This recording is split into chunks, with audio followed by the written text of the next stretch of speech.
আর কয়েকদিন পরেই দুর্গাপুজো। বিভিন্ন সার্বজনীন ক্লাবের দুর্গাপুজোর পাশাপাশি বনেতি ও জমিদার বাড়ির পুজোর প্রস্তুতিও শুরু হয়ে গিয়েছে।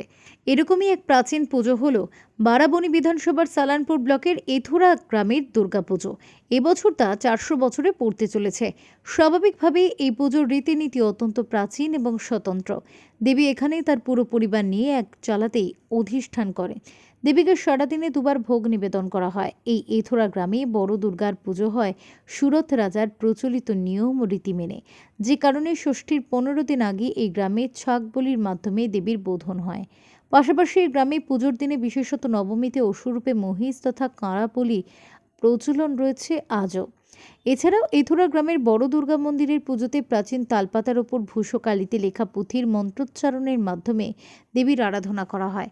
প্রাচীনকাল থেকেই এই গ্রামের প্রতিমা নিরঞ্জন হয় কুমারা পুকুর নামে একটি জলাশয়ে, যেখানে গ্রামের সব দেবদেবী বিসর্জিত হয়ে থাকে। এই দুর্গাপূজা আমাদের গ্রামে একটা হয় না, 11টা হয়। পশ্চিমবঙ্গ বর্ধমানের মধ্যে আমার মনে হয় এই গ্রামে যে 11টা পুজো এবং প্রত্যেক জায়গায় মন্দির আছে, পার্সোনাল মন্দির সব জায়গাতে আছে। এবং এই পুজোতে আমাদের আশেপাশে যত বিদেশে যারা থাকে বা পশ্চিমবাংলার বাইরে থাকে তারাও কিন্তু এই পুজোর সময় আসে আনন্দ নিতে। এবং আমরা সবাই মিলে একসঙ্গে থেকে এই পুজোটাকে ভালোভাবে আমরা পার করে দিই। এবং এই পুজোতে আমাদের যে মাননীয় বিধায়ক এবং আমাদের পঞ্চায়েত পক্ষ থেকে আমাদেরকে বিশেষভাবে সহযোগিতা করে।